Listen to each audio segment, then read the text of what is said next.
What is going on, everybody? It is May the 4th. May the 4th be with you.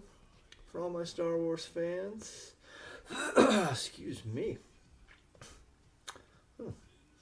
How is everybody's night going so far? Let's see, let's mute that. It is an absolutely glorious, glorious day out. It's 10 o'clock. It was a nice day, though. Had a really good accessories training. Really good accessories training session today for prep work for tomorrow for bench, which was good. Bench has been one of my weak points for a long time, which I got a couple of bad shoulders. I'm old. For those who haven't seen it yet, clearly, I trimmed my beard quite a lot. Hang on 1 second. Oops. Excuse me. Just waiting on those guys to show up, and we're going to have some good old times. Right now, I'm the only person in here anyway, so it's all good. I have like 9 messages going on at once on my phone. I don't know. So what's everybody been up to? How's everybody doing?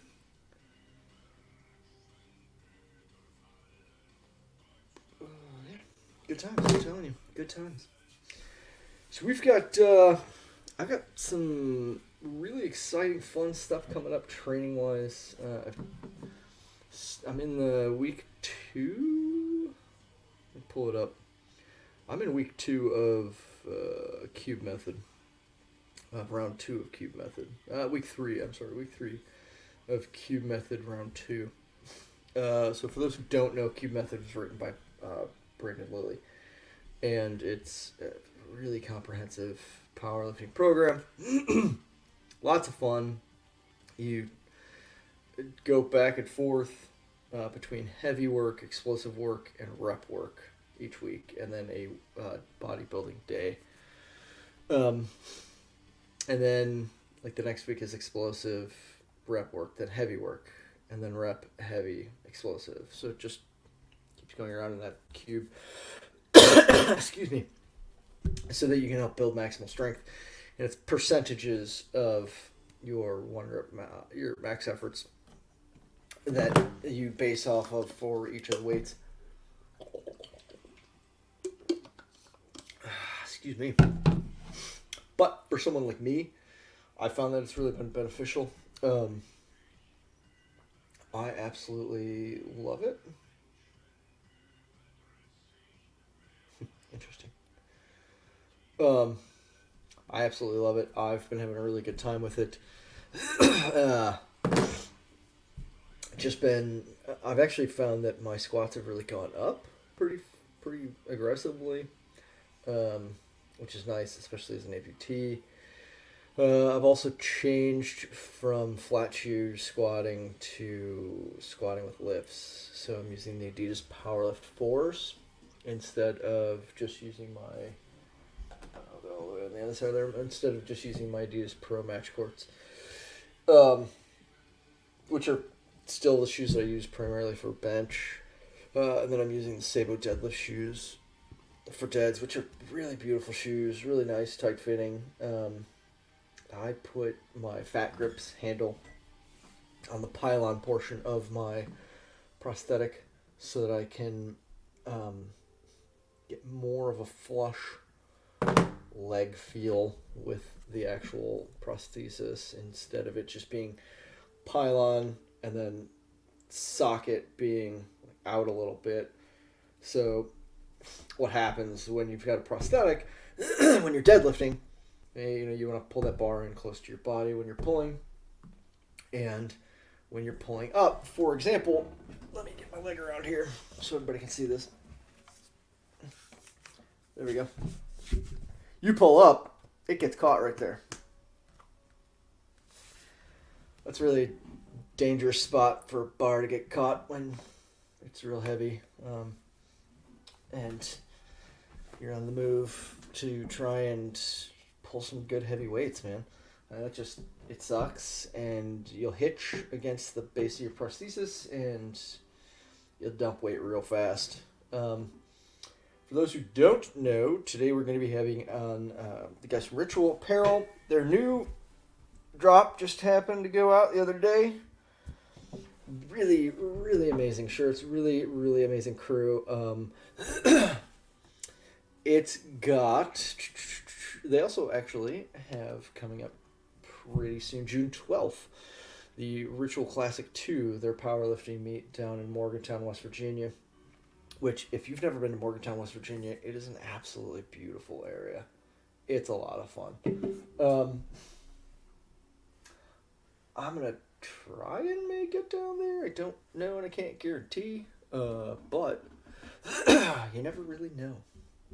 Who the hell knows? It is also a pandemic, so something like that.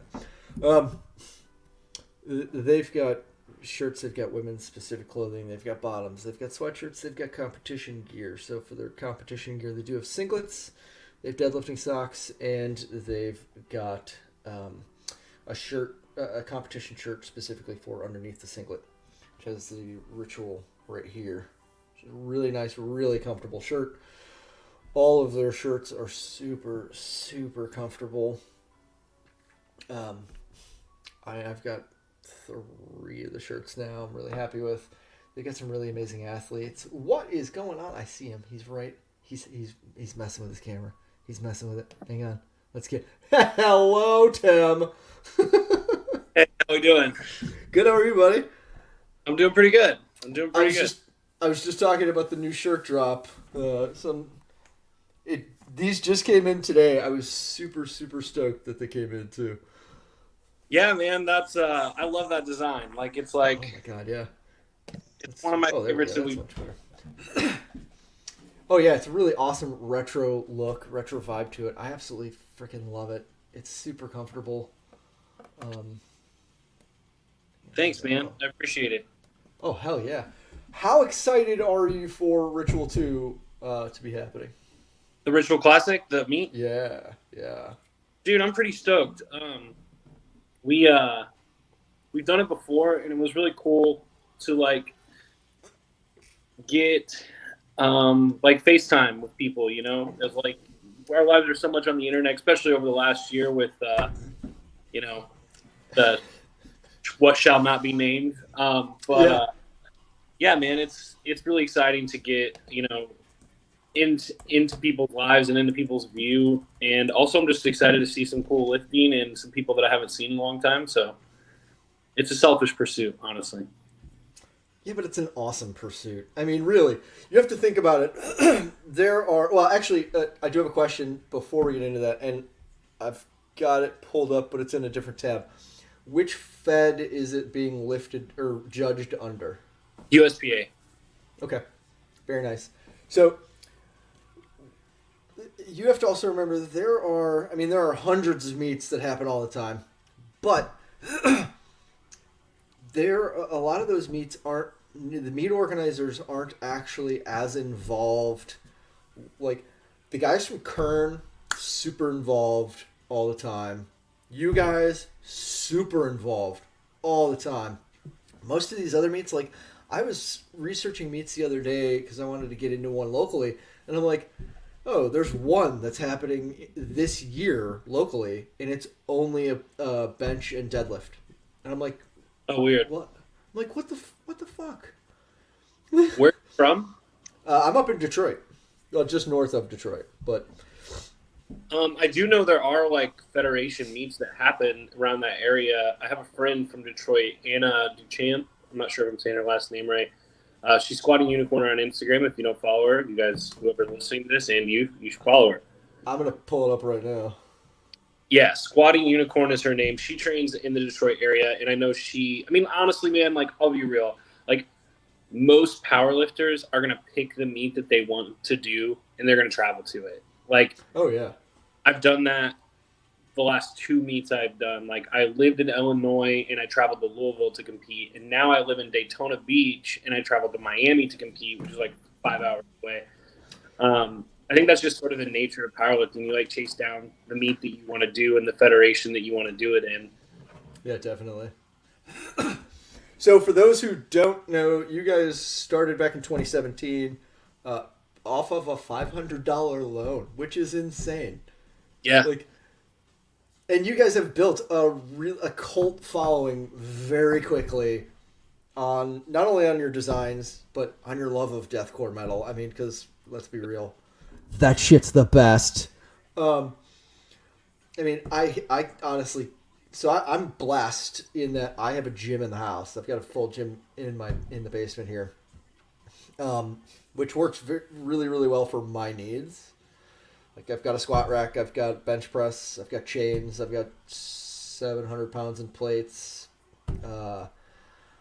I've got platforms so that I can do deficit pulls. I've got my bar loader, deloader for deads. You know, That's key. That is the thing that so many gyms and home gyms forget. I'm not trying to fucking unload all those plates all the time. That's oh my god, yeah. I had my parents get it for me for Christmas a couple of years back. life. They're like, what do you want for Christmas? And I was like, bar loader, deloader, nothing else. Yeah, back pump saver right there. Oh my god, yeah, it is. What's up, Daniel? If are you on your cell phone right now? I am, yeah. Okay, so we do. There is, because it's through YouTube. There's also the chat feature that happens. Cool. Just like when you guys were doing your Instagram live for your podcast. So for those who don't know, they also have a podcast. They've got a Patreon. They've got their YouTube channel. They've got their Instagram channel. Clearly, what else am I forgetting? Tim clearly has a shitload of awesome tattoos. Yeah, I've suffered many hours for those tattoos. Yeah, Yeah, you know the pain. I've got a lot. The worst was my. Right here was the worst. Yeah, same. That was You know what though? I actually take that back. These little fucking things on the end of my fingers suck pretty bad. Yeah, you know. That didn't hurt at all. Honest to Christ, this spot right here hurt like a motherfucker. My shit is all black. Oh yeah. That and I have like it's not this one. My nipple is tattooed like. Oh, ouch! That would be the worst. So, but going back to the chat section on here. So, if you hear me when you hear me saying hi to other people, there's other people in the chat right now. What's up, Wolf? What's up, Daniel? What's up, Lenny? What's up, Amrit? So, for those of you guys who don't know, this is Tim. Tim's one of the owners of Ritual, and they're fucking awesome. If you don't follow them on Instagram, it's ritual__apparel. Yes. It's 2 underscores. It's an important distinction, you people. What is... Hold up, put me on stream so I can show my birthmark. Oh my god, Amrit is hilarious. Amrit wants to show his nipple tattoo is really what he wants to talk about. What are your favorite accessory exercises? What's your favorite accessory lift?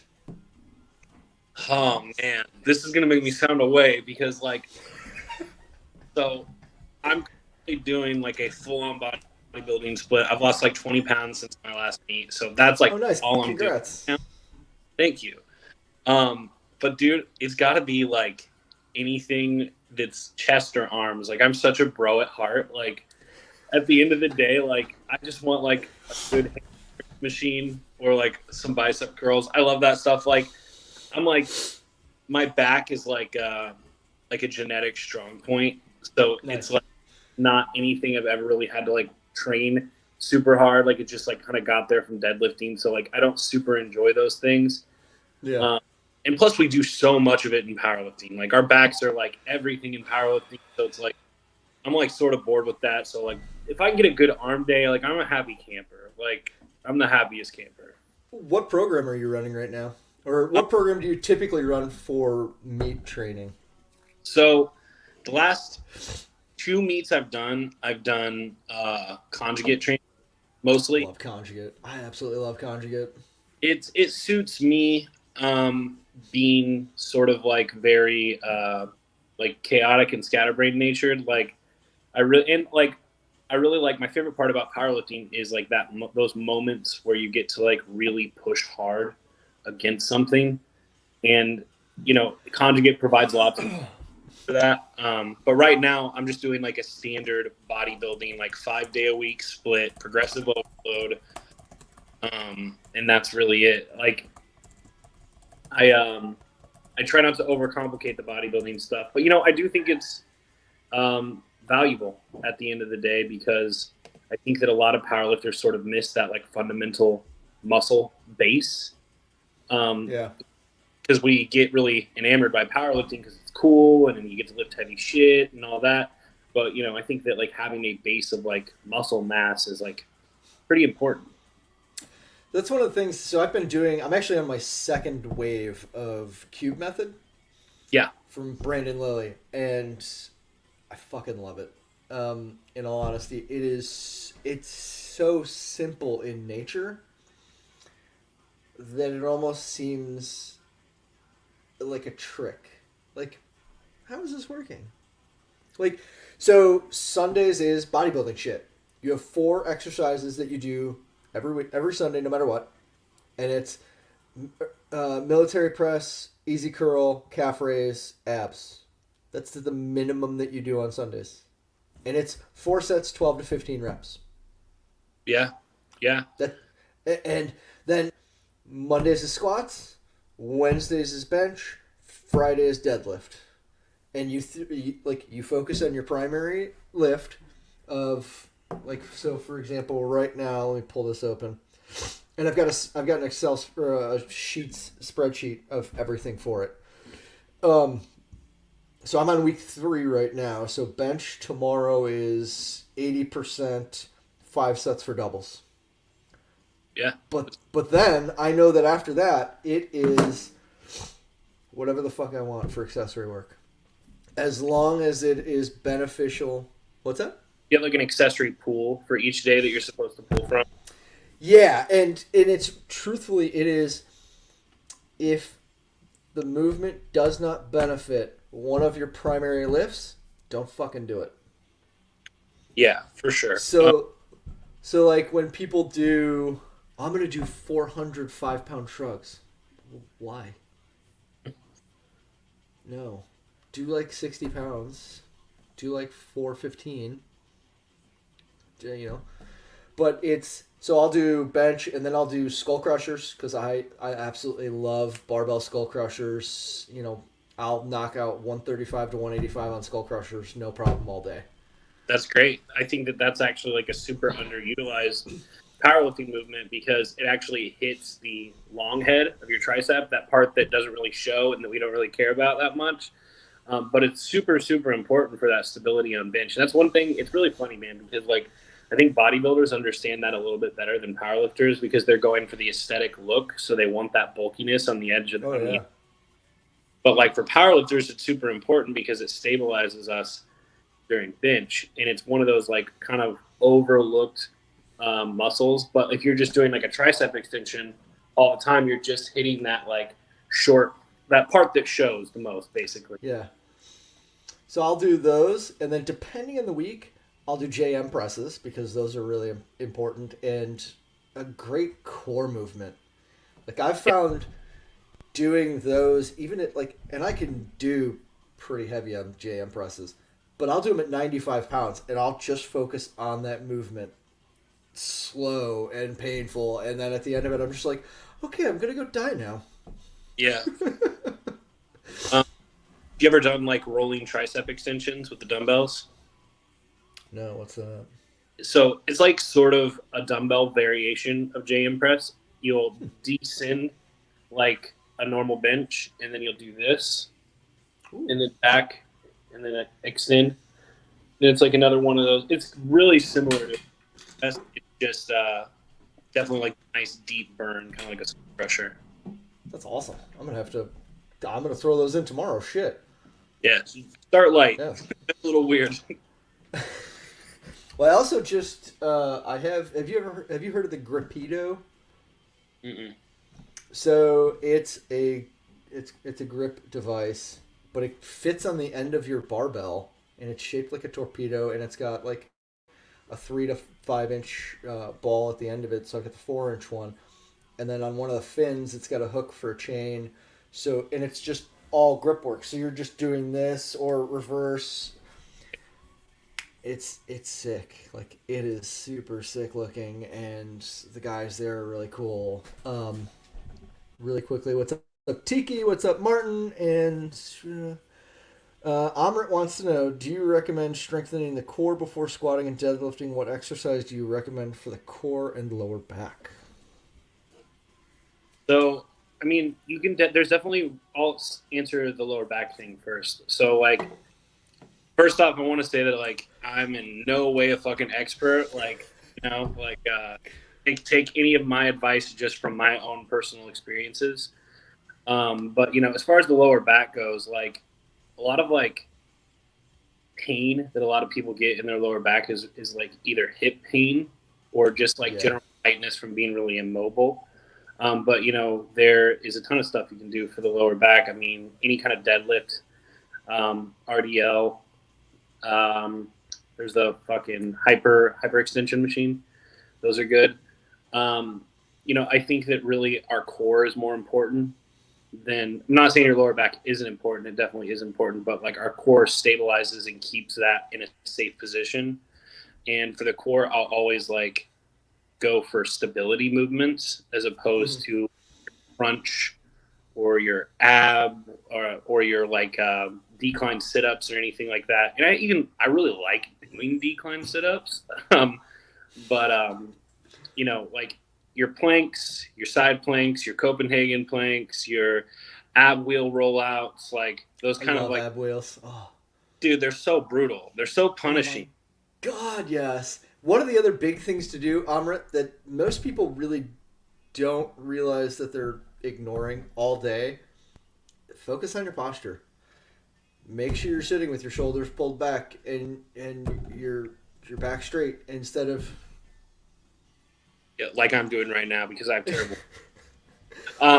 You're also sitting probably in a nice comfy chair on your cell phone. I'm sitting at my laptop on a really uncomfortable wooden stool. Tiki says there's a goblet squat as well. Those are pretty good. No, that's great. That's great advice. It's good warm up, for stabilizing the core, and it's front loaded, so you can be very upright in doing it. And the front squat is actually a great thing to do to train your core. Like basically any of the big three lifts should ultimately like have a core carryover. Really, everything you do should have a carryover to the core. But I do think that direct core work is, really, really important. Also, just like walking and being more active can be helpful for lower back or lower back pain. Oh yeah, definitely. So I'm going to switch gears back to the company stuff really quickly. Okay. Where do you get a good portion of your inspiration for your designs? And I know you just did season 2 drop. Season 5. Season 5, sorry. How often are your seasons running? How long do they just run until it's gone and then it's let's figure out next design? I mean, you're always trying to innovate.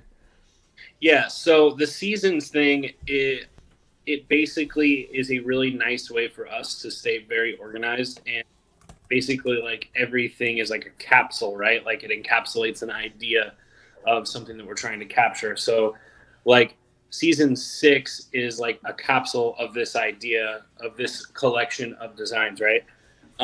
So we are currently moving to a twice a month model for drops. Previous, nice. It was only when we could, because we just didn't know what we were doing, to be completely fucking honest. We still figured this shit out, man. Like, most fashion brands like that, because I don't really follow any other powerlifting brands, not that I don't have respect for what anyone's doing. I hope everyone's successful. Like, I don't. You're just busy as shit. Yeah. So like, I care about like what's going on in like the real world of fashion, and most of them are doing 4 to 5 deliveries, capsules of designs or seasons or whatever. a couple of times a year, like 4 or 5. So like my brain is always going towards like, I want to do the absolute fucking most that I can. And right now, the absolute most that I can is 2 times a month. Last year, it was once a month. The year before that, it was like once every 2 months we can do a drop. And now we're able to do bigger drops twice a month, and that's really great. And we feel very fortunate. As far as inspiration goes, man, it's literally anything. We kind of touched on this on the podcast today. Like, it can be a movie, it can be a piece of art, it can be like, okay, so for the shirt you're wearing, right, this whole last season, yeah, fuck, I love that design so much. Yeah, it reminds me of the Ride the Lightning, a cover album from Metallica. Yeah, I can see that. So basically, like, I kind of like talked about this a little bit on my Instagram story, my personal Instagram, and basically there's a cool history to kind of like the process in which screen printing has undergone, and like how much it has progressed over the years. And there was basically this really unique time period where there were a lot of independent brands, but they didn't have access to color separation, because back in the day, you used to have to cut out vellum by hand, and you would predetermine whether or not how many designs that color would be, and you would have to basically put them together, all together, color by color, by hand, as in you're designing with it in mind that this is going to be multicolored. So most people were only able to do 1 or 2 color prints. Yeah. Then, well, that wasn't true. This time period, there was like a couple of companies that had access to this specific kind of programming that could pull multiple colors off of a scanned-in image, but it was wildly expensive, and only like big billion-dollar brands, the Super Bowl, those kind of things could really afford that kind of customization. But what happened was Photoshop. So Photoshop introduced this new feature called layers. If you are a designer or use Photoshop at all now, you're going to be very familiar with this. But basically, layers wasn't really set up to be a color separation mechanism. So it was almost like you're misusing Photoshop. But a couple of people figured it out and passed it on to these brands, and they were able to use it to create color separation. And what happened was all of these crazy, wild-ass fucking designs started coming out because people were figuring out how to do it and how to use color separation. And that time was really cool because it was like all these crazy, intricate designs, like these 6 color, 7 color, 8 color designs were coming out. And that time period was really cool because the fashion stuff was just really extra for the sake of being really fucking extra, because they could. They now had access to it. And I really like a lot of the design from that time because it is so extravagant. Oh my God, yeah.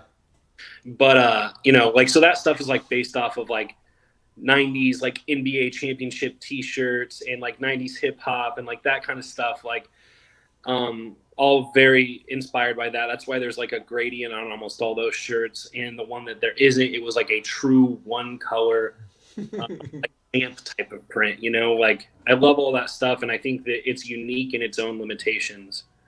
See, I'm way better at talking about this stuff than training. So my ex-wife works for a company that makes all the heat presses and the vinyl for t-shirts, and they do all of the NFL jerseys. So I know a shit ton about heat presses and the vinyl for heat presses. So yeah. I appreciate that it's screen printed and not heat presses. I mean, vinyl has its place. It does, and it can be really nice. And I've seen some really, really cool shit with vinyl. But I also really love DTG. But that shit is so expensive. Yeah. So when I was in a band back in the day, there was a couple of these bands that were doing these like really crazy, for some reason, like animal pictures got really popular, like in the like post-hardcore scene. And it would be like this crazy box like on a shirt. And I was like, I remember back in the day, because I used to work for a screen printing shop. And I was like, man, how the fuck did they do that? That's like 14 colors. Like, how is that even fucking possible? And then I've direct garment heat transfer. It's really cool. It's just it doesn't air very well, you know. So Mandy, who's the owner of 10th Kingdom Beard Company. So by the way, my channel is generally beard product reviews and beard company owners, but I've been a powerlifter for a number of years. And so, I want to incorporate more powerlifting stuff into the channel. So you'll hear me ask you some beard questions anyways. But love my beard. I cut it. I just shaved almost all this off yesterday. Mandy is the owner of 10th Kingdom Beard Company. She says, damn, that's a lot to do. Mad respect for it. And that you're killing it. You're kicking ass, Tim. Amrit wants to know what screen printing is. Amrit, screen printing is literally, you put the garment down on it and you've got a screen that goes over it with portions, depending on if you're doing different colors. Portions of it can be blocked off. So you can pull the color into the shirt and then squeegee it back out, correct? Yes, it's a mesh. It's a mesh screen. So through the little tiny holes in the mesh screen, and you basically create a negative. So like a design will be burned into a screen, and wherever the design isn't, there is like a thick material blocking the heat from coming to the mesh. And it's a lot of fun to watch. And if you've got a bigger shop, like I don't know how big your shop is where you're doing them at, but you can have like basically a carousel almost of screens spinning around, 15 shirts at a time going, depending on how large of a space you have or how large of a carousel you have. Yeah, so there's kind of like there's two ways to do it in the screen printing world. There is a manual press, which most of the ritual stuff has been printed on a manual. Nice. But, recently as our volume has increased and stuff, and the complexity of our designs have increased as well, we've worked more with automatic screen printers. And basically it's someone loading a shirt onto a platen. It goes around and silk screens the shirt. But yeah. It's just Brewer jumping in to say hi. Brewer's a really, really good dude. Brewer, how you doing, buddy? That's a great beard. Oh, yeah. Going to beard product questions. What do you use in your beard? Man, wish that I was like way more fancy, but I really like this brand. If you say Cremo, we might all come over there and smack you. No. Like an actual barbershop brand, I use the SMNT. Who? It's they do like this stay gold thing. I don't know. It reminded me of hardcore, and I liked it when I used it. So, but I use like oil and a balm. Good. Nice. So I'll use the oil fresh out of the shower, and then I'll use the balm to kind of shape it because this shit gets even at this length, man, it gets a little fucking wild. Oh yeah. So you'll hear. I mean, everyone. So Tiki has a massive beard.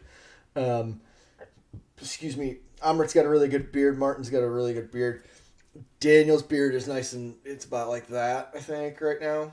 Tiki's is like that, like huge. Yeah. Wolf has a really good beard. I don't know who else. Lenny's got a huge beard too. Jesus. Amrit wants to know. Oh wait, hang on. Site does not load well on his Chrome browser. Amrit, that's because you're in New York and you're on New York internet. Are you planning on incorporating supplements into your brand in the future? Absolutely fucking not. Thank you. The reason I used to work in supplements, and that's where I picked up a lot of my like base knowledge about training because we had to be trained on training and nutrition and that stuff. Hey, I would love to have more product in my life. Definitely not on supplements, man. I just I don't trust anyone, and also the podcast is sponsored by a really great supplement company from someone who's way smarter than me, and I trust him. Plug them. Who? Subject Zero supplements at subjectzerosubs.com. Super great, ethically dosed, based on the research. They give a shit about the athlete, and I sold ever, and I can look at those ingredient labels and be very pleased. It's really rare, man. You get a lot of these blends, and you get a lot of people like putting an ingredient into supplements just so they can advertise that it's in there, but it's dosed so fucking low, and it will never. Am I cool to cuss on this, right? Fuck yeah. Okay, cool. I didn't even. Fuckity, fuck. I was like, man, I've like, got the worst fucking mouth in the world, and I'm like, I'm an Irish biker. I've got a really terrible mouth. But yeah, no, they're great. And I say I sold supplements for years, but I sold supplements for a year, like leading up into quitting my job for the brand. Nice. Yeah. How excited are you for the meet that's coming up? Dude, I'm pretty.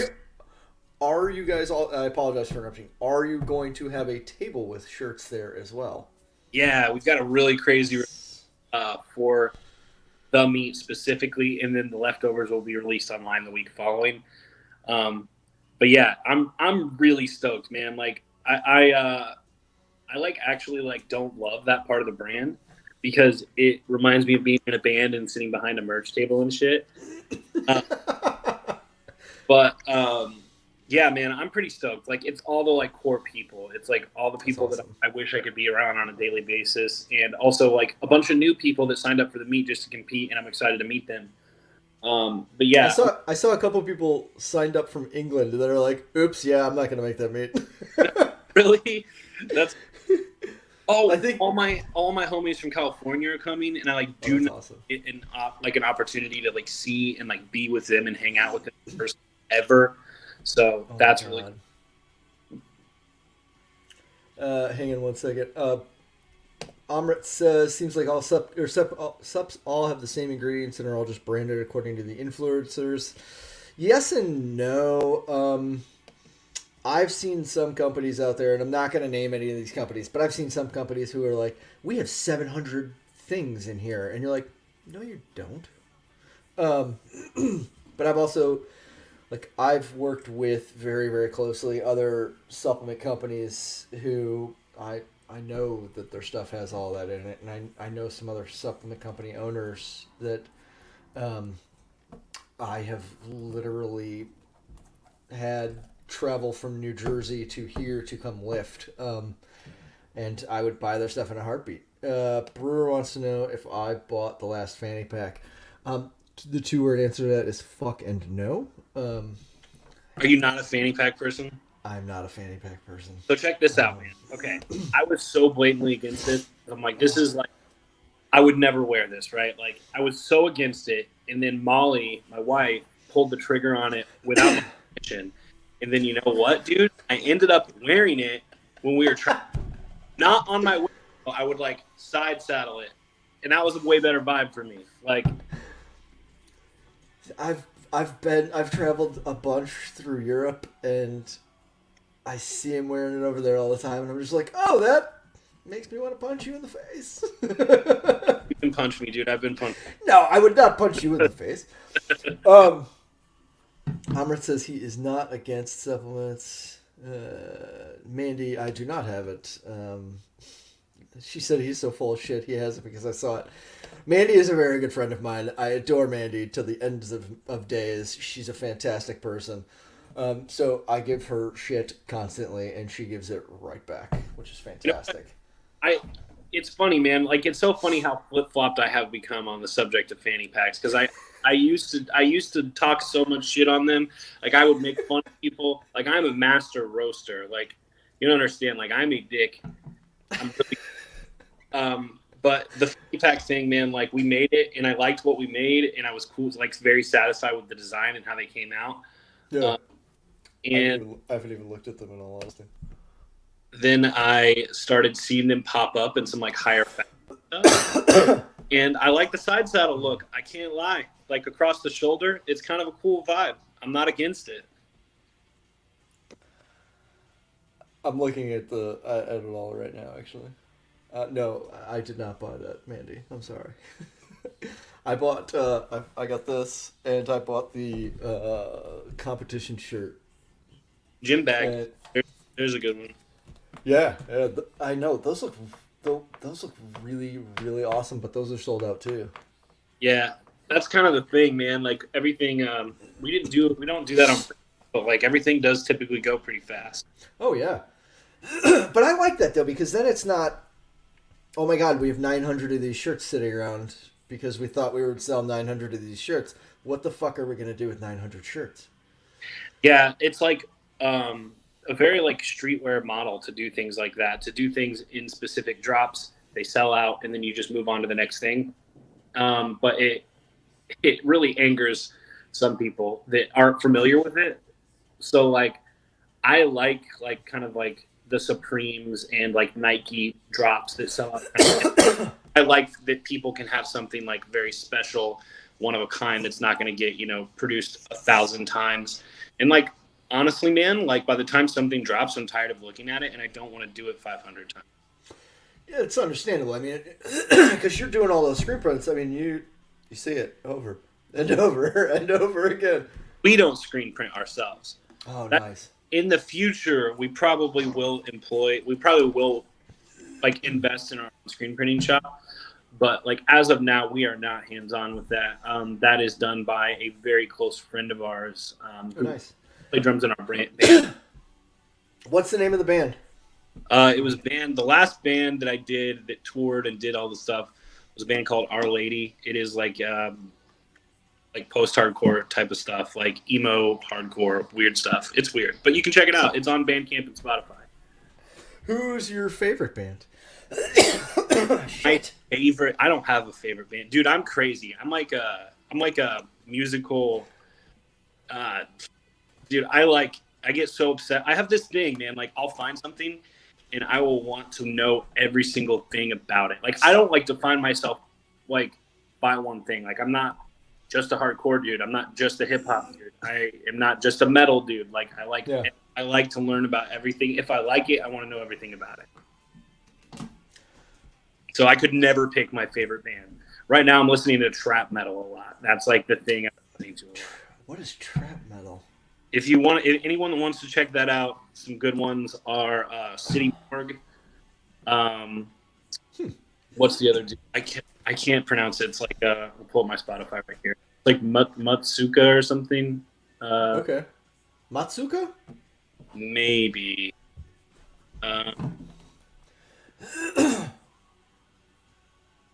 Hey, Yeah. I'm pulling up my phone. It's MUGXTSU. Oh, okay. Oh, Mugstu. Wow.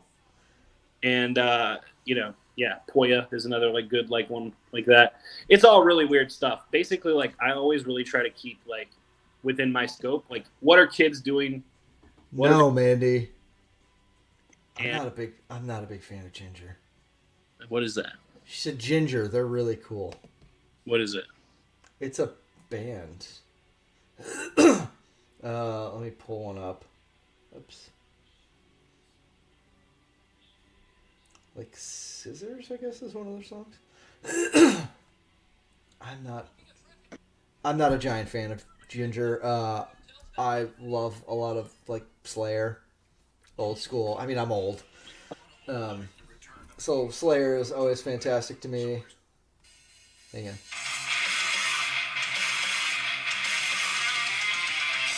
But my issue is that I can barely understand when she sings.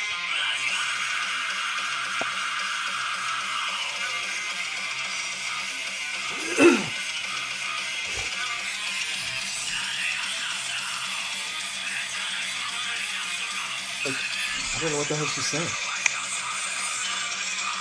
Like terrible black metal recorded on a tape recorder, like in Japanese noise music. Like I don't need to understand what you're saying. I'll read the fucking lyrics. Oh my god.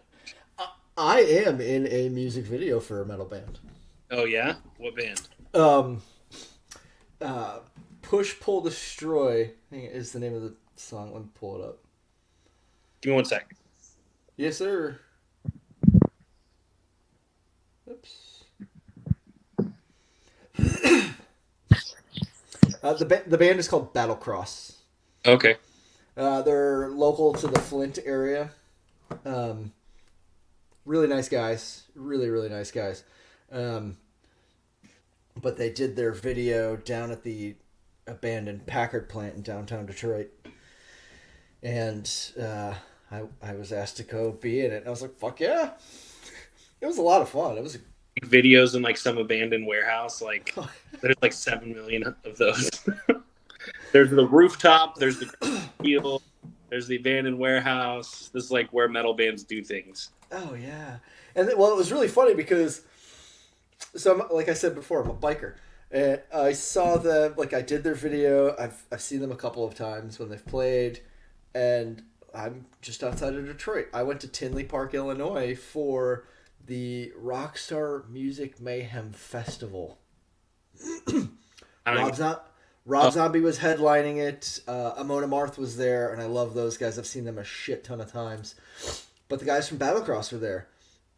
And, like, they had a huge, long fucking line of people waiting to get their autographs. And Gumby, which is the nickname for the lead singer, he was like, Rob? Holy shit! What are you doing down here? Like, didn't expect to see me. I didn't even know they were going to be there. But it's those kinds of interactions that I really love with some of those smaller bands where they remember people. They remember their fans. They know you by fucking name. They know you know their kids because their kids are at all their shows. Like that's the kind of shit I love. Yeah, for sure, man. I grew up in a small music scene, and it shaped who I am as a fucking person. Like I learned every single skill that I have today and still use from being in those situations. And yeah, man, like I love it. Like I am so jaded with shows and stuff that I don't attend a lot of live music anymore because for my job. But yeah, man, I love that stuff. Those interactions are priceless. Hell yes, it is. Where do you want to see the brand going in the next 5 years? Ooh. You know, man, like I don't really know. I don't really have a great answer for that. Like I have some like numeric goals that I would like to see. Yeah. But as far as that, man, like I just want to do what we're doing better and better and better. Like I don't really want to say I want to be like X brand because I don't really give a shit what anyone else is doing. Like there are brands that I like and love and respect and think they're great designs and great products or whatever. But like ultimately, like I just kind of want to like pave my own path and like be able to continue doing this. My main concern is doing it for as long as I possibly can. Like I want to be like a heritage brand. I want to be like a Carhartt, you know, or like a something like that. Like something that is like reliable and people look to it for not only, you know, like I just want to be something that isn't, I want to be so moldable with the time, you know, like, yeah, it's interesting. Like I love a lot of heritage brands and brands that have been around for 10 plus years, like the Hundreds or Rebel 8 are great brands. And, you know, those brands have like really stood the test of time and never really lost who they are. Like to me, Ritual is like just as much of an idea as it is pieces of clothing. So, it matters to me to just like keep that going for as long as I possibly can. And really all I want to do is I just want to keep pushing. Like I am that guy in the back of a room doing designs. Like that's what I want to do. And that's how I want to like live out the rest of my life. And I will be very satisfied of being able to do so in any capacity. You know, if it becomes this huge thing, that's great. But you know, like if it doesn't, like I'll be happy to just keep pushing and keep doing it. Hell yeah. Now, question now, so for those who don't know, you guys do live, or you do record your podcasts and publish them to your YouTube channel as well. How fucked were you guys after that hot sauce challenge? Because I watched that, and Jesus Christ, my asshole hurt just watching it. Dude. I was just like, oh, that's not going to be good for a few days. Man, so the last hot sauce we did on that challenge was this thing called The End. You can YouTube it. There are other people, professionals tasting it and being afraid. And Scoville, dude, it's like scary. Like you put it in your mouth and you're like afraid because it hurt so bad. Like, it cannot be good for you. All of us threw up. All of us, like, got, like, capsaicin poisoning.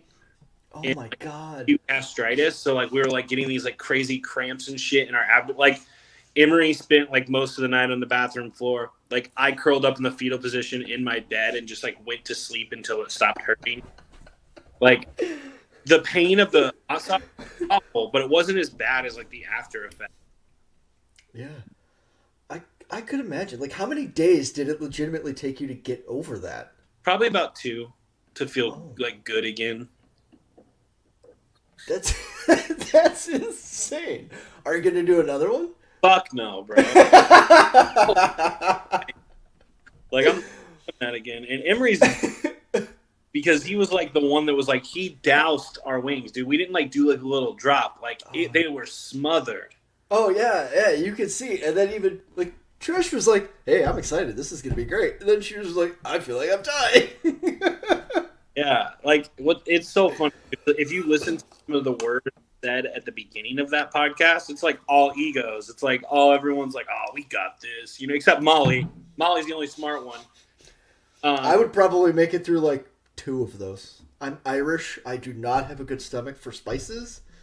2 of them in, I would just be like, all right, and my acid reflux is acting up. I gotta stop. Yeah, dude. So that's awful. Like, I like spicy food. Like, I'm fine with it. Like, but not that level, dude. There's no point. It doesn't taste good. Like, No, it just hurts. It's just pain. To quote the old Simpsons episode, this tastes like burning. That is literally the quote ever. Tiki says he's heard people claiming long-term damage from stuff like that. Yeah, have you guys had any long-term effects from that? Not that I can tell. I fucking hope not. Jesus Christ, dude. Why you gotta say that shit to me? You're gonna go to crap in a couple days. You're like, oh no, what is this? Oh my god, it's revenge. I will say that Emery said that, like, when he was puking, he was like, it was bad because I was in pain and my stomach hurt so bad and I was puking. But, like, what made it worse is that it was hot again. Oh, back up. That's gotta be so terrible. And it's probably, with the throwing up with that hot sauce, it's probably really bad for your esophagus. Oh yeah, no, dude. Like, it is seen all the way down. Like, you feel it go down. Like. But Trisha, she had driven down to, like, hang out for the day and, like, do the podcast, and she was gonna drive back that night, and she was, like, pulling over on the side of I-95, like, puking. She had to get. She thought she was gonna die. She had to get a hotel room. Like, she did not even make it all the way back. Oh my god, like, that's fucking crazy. Like, some of those are like, yeah, that's really cool, and then some of those are just like, this isn't even fun. It was. I mean, it's so funny in hindsight. It's funny to, like, look back on it, but fuck, dude, never again, bro. Like, there's not. You couldn't pay. I mean, maybe you could pay me, but it would be a lot. You couldn't pay me to do that last one that you guys did. Yeah, dude. I mean, honestly, the one before that was hot as fuck. Like, it was like a ghost Carolina Reaper. It was like a Carolina Reaper hot sauce. But my favorite thing now are when I see all these, I say kids, I'm 40. I see all these kids that are affected by COVID, and they're like, I can't taste a goddamn thing. And they're like just downing Carolina Reapers. And I'm like, even if I had COVID and I couldn't taste, I'm not doing that. Yeah, I mean, you still have to digest it. Like, that's the bummer. Yeah. Because when that starts burning your pooper on the way out, that's a bad day. Yeah, man. Like, and I like don't have, like, a great, like, stomach for that stuff anyway. Like, I do best on my diet, like white rice, meat. You know, like I right there. I start eating a lot of cheese or a lot of, like, processed shit, and I start getting fucked up pretty easy. Sugars have been doing it to me lately. Like, I had to switch from regular coffee creamer a while back to sugar-free coffee creamer because that would just tear me apart. See, the problem is that you're using coffee creamer. Yeah, but I like to taste my coffee. I don't like coffee. It's just that black coffee tastes disgusting to me. What? You? Probably lots, depending on who you ask. Dude, okay, like every now and then I like a sweet coffee, but like, dude, black coffee every fucking morning. See, I only do coffee now on non-training days. What's the logic behind that? What's that? What's the logic behind that?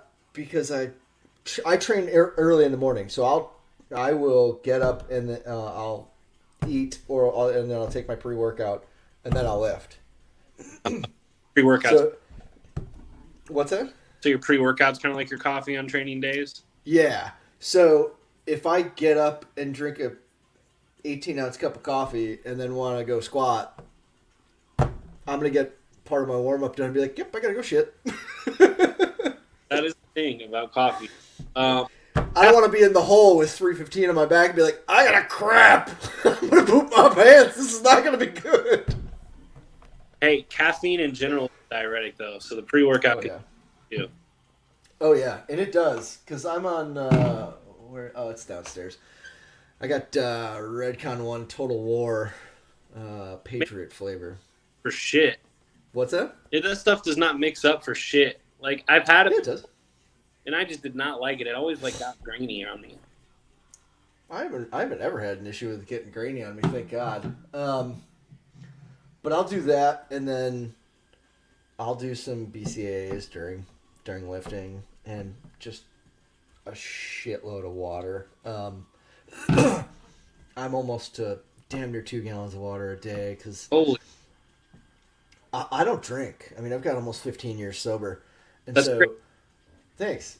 And so I drink a shit ton of water, and it just it occupies my day. I mean, this thing goes with me everywhere and gets filled up constantly. Yeah, I honestly like probably don't drink nearly as much water as I should, but I do like an intra workout drink. I'll do like 2 scoops of protein, some dextrose, and a little bit of creatine. Nice. I really like the JYM isolate because it's thin and it doesn't taste like a milk type of thing. It's like more tastes like a Gatorade or some shit like that. Okay. So I've been using the canteen from Redcon 1. There it is. And it's Orange Crush. Good? Oh, it tastes just like Gatorade. It's fantastic to me. I could drink that all day long and have no problem. I have their MRE meal replacement, and it's really fucking good too. It's like a chocolate. Yeah, I really enjoy their stuff. They used to have some really, really hardcore good supplements, and then something changed, and they got rid of a ton of stuff. Like, they changed a lot of their supplement stack and stopped doing really close to anabolic supplements. And, efficacy of that stuff, man. Like I saw it firsthand. Like, you get so in a lot of ways, like there are people. I don't know that I would say this, but there are definitely people out there that would like rather people do the real thing than doing these like what are they called? But pro hormones. Yeah. Because there's no education with it, right? Like you don't have any like. Not that there's education with people using PEDs, but like I've seen people legit get gyno. Oh yeah. Using pro hormones and like have like really fucked up hormone profiles from that stuff. So like a lot of supplement companies have pulled that stuff just due to efficacy. We saw a ton of stuff when I worked in supplements get pulled for those kind of things. And like if we ever sold a pro hormone, we were supposed to like be very, very serious, like have a very, very serious conversation with them about how to use it, when to use it, how to do PCT, all that stuff. Omrit, no, BCAA cannot replace protein drinks. Those aren't the same things at all. Those are 2 very vastly different things. Yeah, I mean, nothing's going to replace food. I mean, BCAA can be nice for helping aid in recovery and could maybe like help with a little bit of muscle retention when you're doing long workouts and stuff. But EAAs are better. Yeah. It's always a good time. I mean, so what are your best competition lifts for powerlifting? So my last competition, I squatted 655. Nice. I benched 355, which was a bummer. That was my last meet PR, but I was having like elbow pain all prep, so I kind of knew that was going to be a bust. And I locked out 655, but I got called for up down. That's So bullshit. I remember what it was. I think it was like 620 something. Nice. That's pretty awesome. Yeah. So I'm excited. I'm actually really excited to try this grip trainer because I'm missing part of my hand, and I've got elbow pain in my left elbow. I've got shoulder pain in my left shoulder. I've had a shitload of surgeries since 2004. I'm a baloney amputee, and I think my best squat since post amputation, oddly enough, 5 months post amputation, I squatted 415. That's fucking great, man. That's super cool. Oh yeah, I only weighed 150 pounds, and I was in a set of briefs. That's great. That's crazy. Yeah, I haven't done that heavy. Like I did 315 a week or two ago, and I was pretty stoked about that because I've been focusing more on volume and trying to focus on, like I walked out 500 just to walk it and then put it back. I was like, okay, that's fucking heavy. Like my prosthetic socket does not like 500 plus pounds. Yeah, I always like make this joke because like anything after 450 just all feels the same because it just all feels heavy. Yeah, and I've done coaching and training for a number of people for a number of years, and one of the guys that I was coaching for a little bit is a bigger dude, and I mean he could squat in the 7s and 8s, and he's like, well, I'm prepping and I know I can hit that number, and I'm like, good, hit it. Well, it'll take me a few months. I'm like, you said you can hit that number. We're gonna hit that number today. Oh, well, I'm not mentally ready for that. I'm like, good, get ready, because it's gonna fucking hurt. Yeah, I squatted 7 with reverse minis in my prep, and that was my biggest bummer. As I I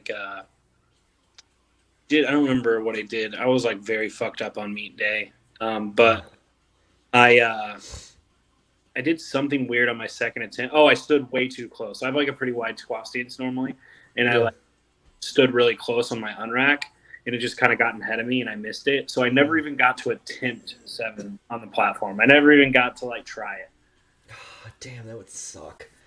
Yeah, and I just very recently switched from Adidas Pro Match Courts, which are basically like Chuck Taylor's flat sole, to Adidas powerlifting shoes for my squat, which are the wedge shoes. So I've had to readjust my entire squat, like all of it. Yeah. Because with the socket, I can't squat conventional. They can't squat flat-footed. I can. It's just on the up, my heel goes, or the toes come up on the prosthetic because I squat sumo. But like conventional sumo stance or conventional stance squatting, I can't do.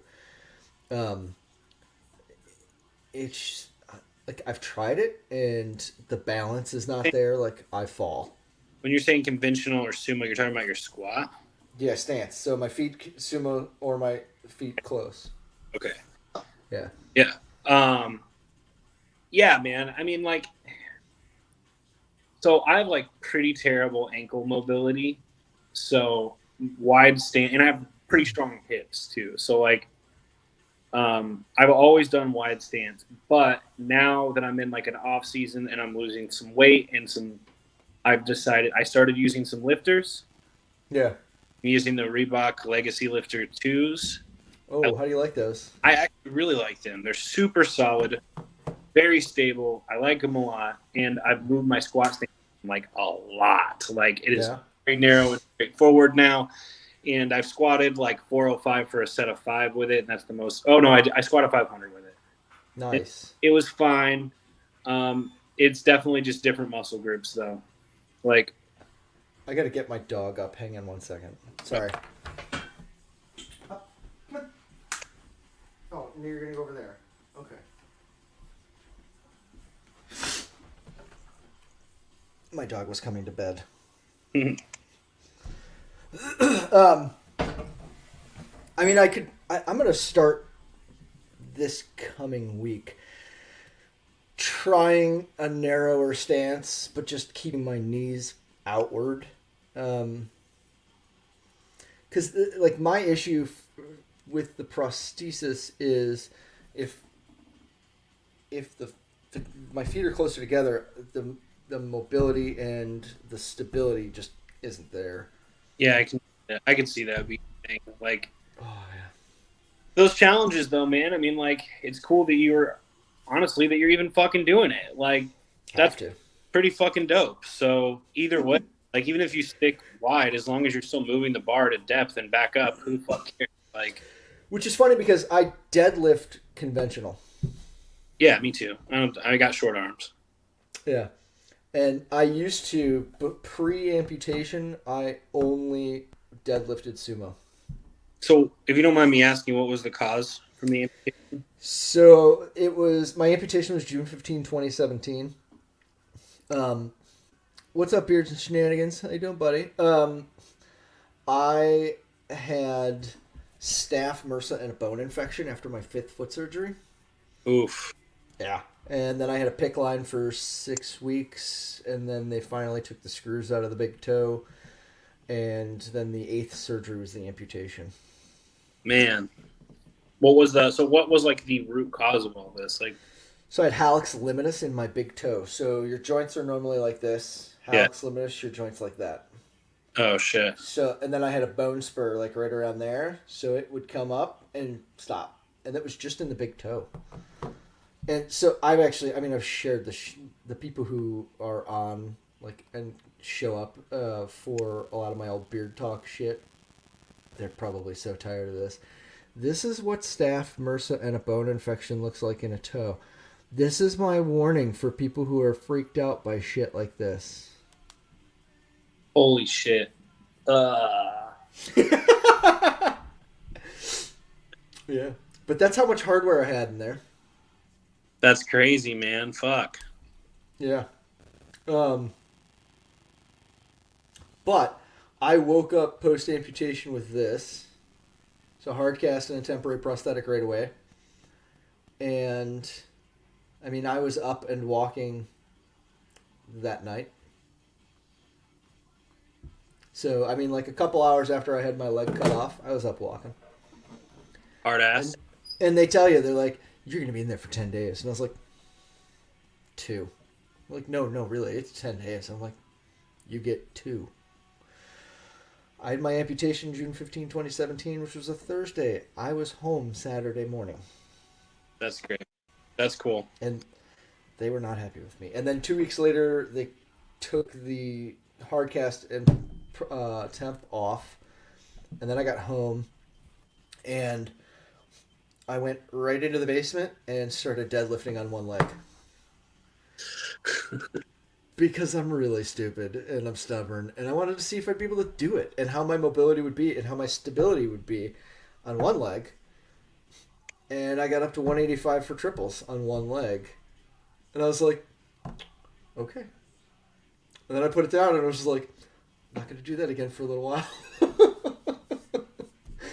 And then I went to benching, and I started benching like 235 for triples like a couple weeks after my leg was cut off, and my surgeon was like, why are you doing this? You shouldn't be lifting heavy. And I was like, that's why I'm doing it. Because you just told me I shouldn't. Yeah, I hate to say it. I don't like that. They tell me no, I'm going to go do it. Martin says, wow, you're both beasts when it comes to powerlifting. I've wanted to get into powerlifting for a while. Lost some weight, may give it a try now. Definitely give it a try. There are some books that you should check out, though. Squat University's got a book. Oh, shit. What the hell's the name of the book? I gotta pull it up now because it's gonna bug the shit out of me. Rebuilding. Have you checked out his book? I have not. I have not his book. To be honest, I am. All of my book reading is more of like personal development or business development, anything like that. I try to keep powerlifting stuff very separate because I have so many like actual people around me that I can learn from in person or via talking situations like this. That's one of the high points about Ritual is that it's given me the opportunity to talk to a lot of really great lifters and coaches. Oh, hell yeah. Squat University, it's Aaron Horschig. It's rebuilding Milo. And it's specifically about fixing like common things. And then like Martin really and truthfully do every bit of research you can, but figure out what works for you and do it. Because guess what? What works for me might not work for Tim. There we go. What works for him probably isn't going to work for me. I know, StreamYard is backwards. It's weird. But like, what works for Tim might not work for me. What works for me might not work for him. Weightlifting and powerlifting are totally individual things. But you find what works for you. You fucking focus on that. As long as your form is there. You get your form down. Don't worry about the fucking weight. The weight will come. That's an important thing. People forget it. People get ego lifts and they're like, I'm going to squat 600 pounds tomorrow. Have you squatted 600 pounds before? Nope. Then you ain't squatting it. Not tomorrow, at least. I broke all my doctor's orders, too, when I had my foot surgery when I was 9. Okay. Did everything he said I shouldn't do, and I recovered twice as fast as he predicted I would. Yeah. Yeah, I mean, I think that movement is medicine, you know? Like, the more you're up and moving, the better you feel. Like, my like, number one, like, cure-all is, like, I'm going to get up and move around and walk. Like, that's if I'm sick or I'm injured or I fuck something up. Like, yeah, move around. Put blood into the area. Yeah. And drink a shitload of water. I mean, I could be better at that. Yeah, what kind of diet are you following right now? So I'm working with a coach, Tony Montgomery. He's the same guy who owns Subject Zero. He's a really great coach. Coach crazy high level lifter and some like pro bodybuilders as well. Yeah, so it's basically I follow basically like macros, and he gives me like meal guidelines, like what macros to like kind of shoot for each meal. Yeah. Yeah, like I'll eat lower carbs on non-training days and higher carbs on training days, and I try to hit 30 to 40 grams of protein per meal.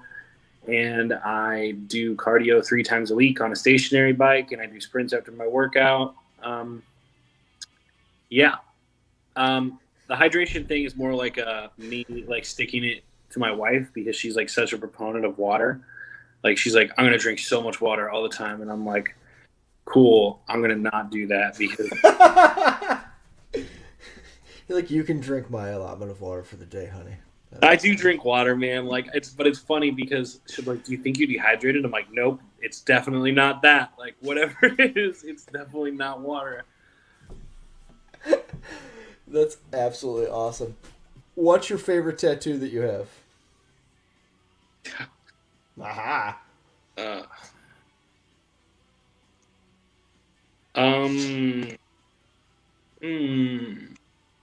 I really like my neck tattoo. Which one? Center or sides? I don't have my center done yet. Okay. Most of the time I have a beard, so it's kind of like no point, Yeah. But I have... Oh, that's really awesome. And then I have this guy. Oh, nice. They're just done by a cool artist, a guy named Nick Green. But I think it's probably, if I was really to like, it's between two. It's between the matching tattoo I have with my wife, which is this True Love tattoo. Very awesome. And this 1990 with the bolts. So if you notice, that's been on a couple Ritual designs. Like to me, it's like kind of like the blue collar, like hardworking symbol, you know, and like my family is very much like that, and I have a lot of respect for that kind of work. And I try to apply that same method to everything that I do. Like, I'm gonna die with a hammer in my hand, metaphorical hammer in my hand, you know. Oh yeah. I'll probably have an actual hammer in my hand because who the fuck knows? Because why not? You know, fuck it. So I mean, the last time I counted, I've got just over 50. I think 52 tattoos.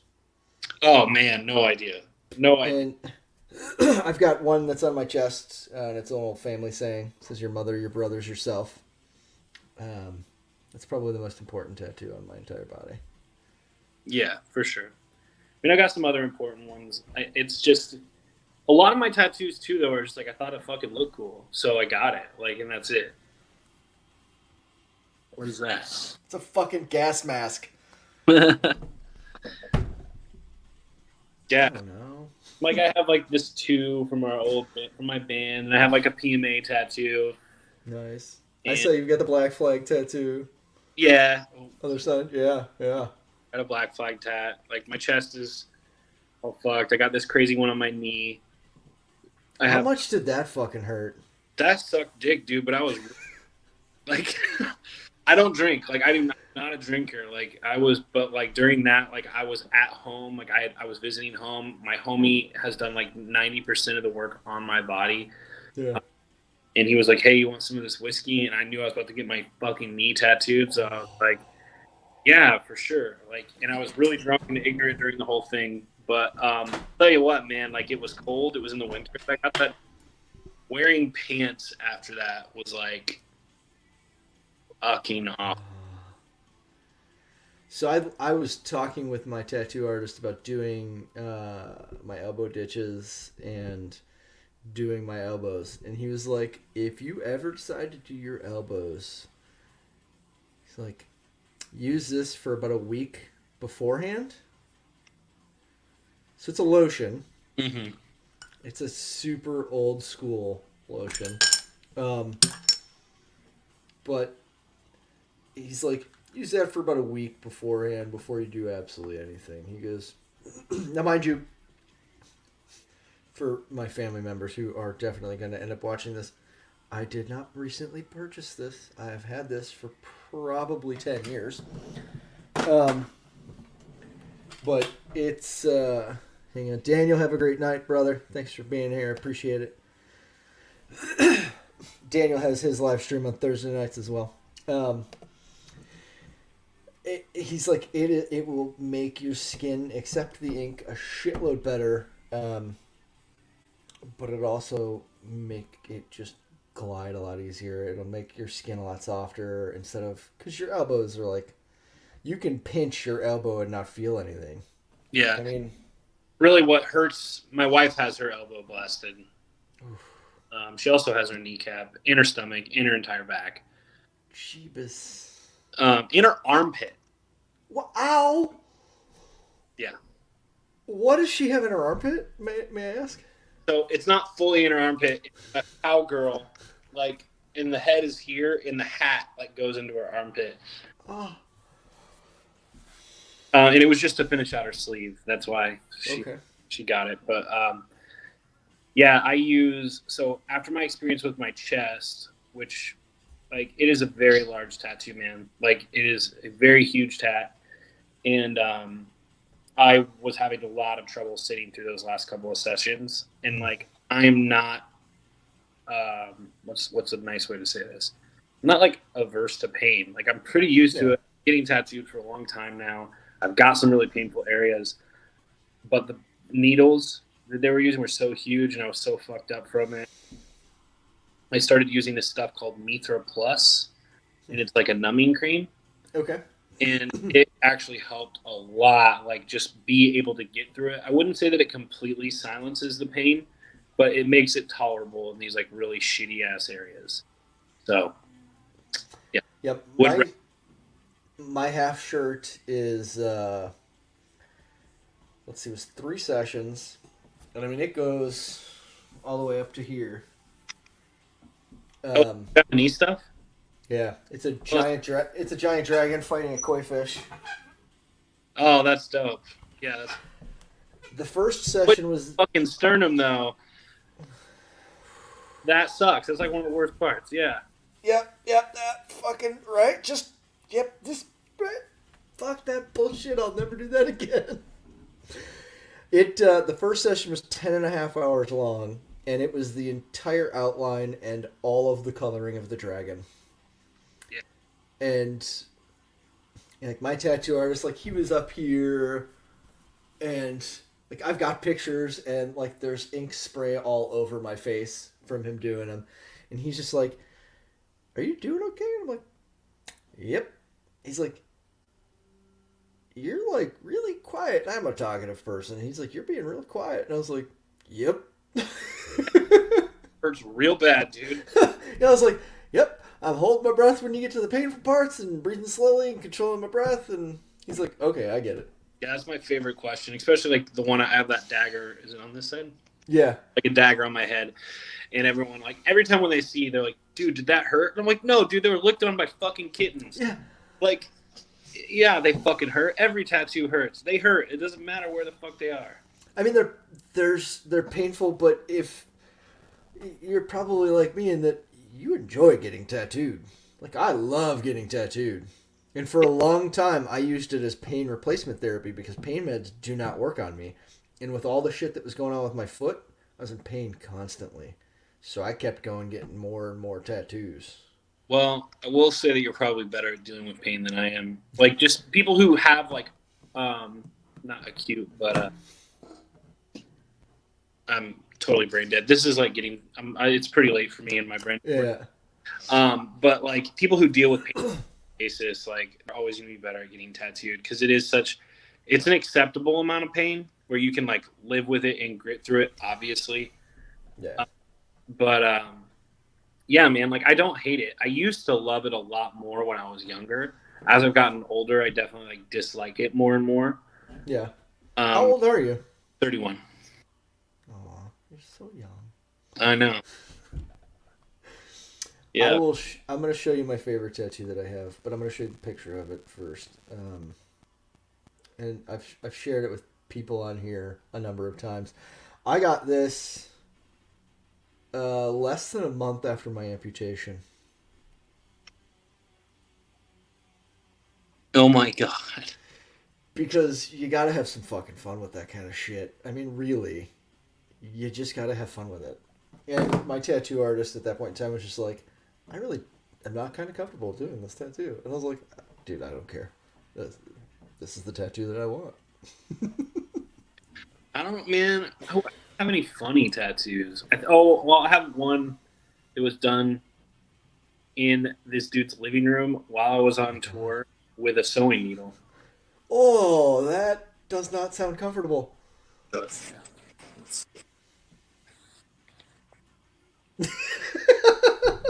Is that a Pac-Man ghost? Yeah.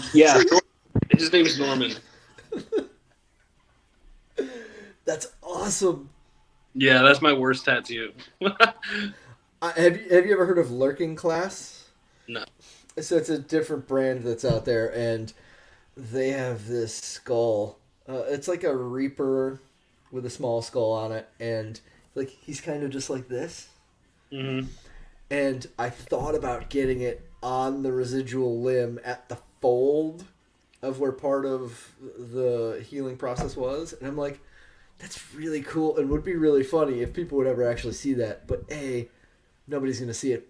B, that's going to hurt like a motherfucker. Dude, there is an Ink Master episode where a guy gets his entire amputee, bottom half of his amputee leg tattooed. That seems like, because I know what scar tissue feels like. There's no fucking way. Well, it's not even so much so just scar tissue. It's that when they do an amputation, I'll nerd out very quickly. They have to like basically rerun where your nerves go, and then your nerves end up, while you're healing, your nerves end up basically bundling into one portion of the residual limb.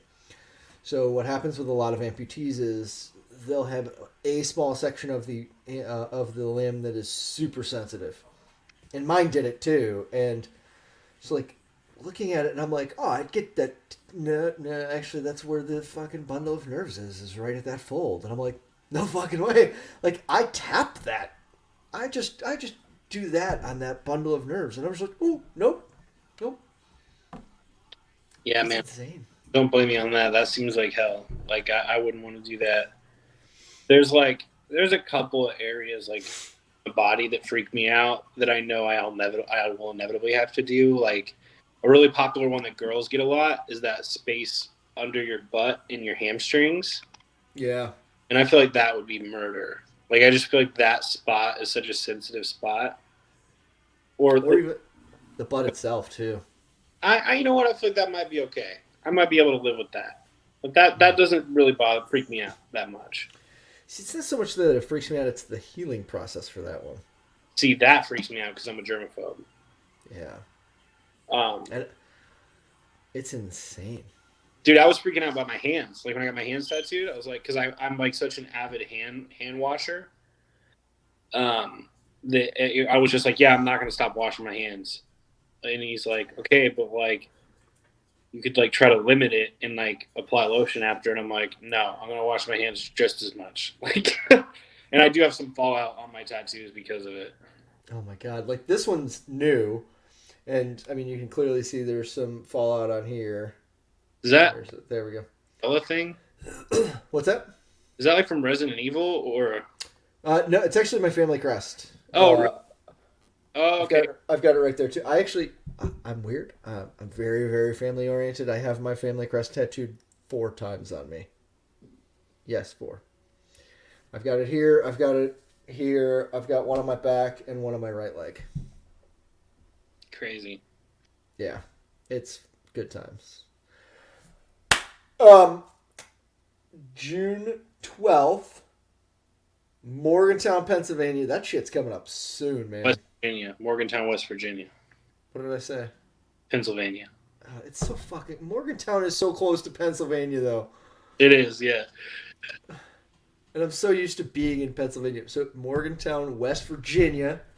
What gym is it at? I don't have that pulled up. I don't remember. I'm not even going to lie.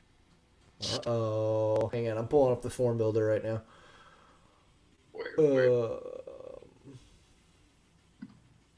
Come on. There we go. It is Pro Performance RX in Milan Park. Yes. That's the spot.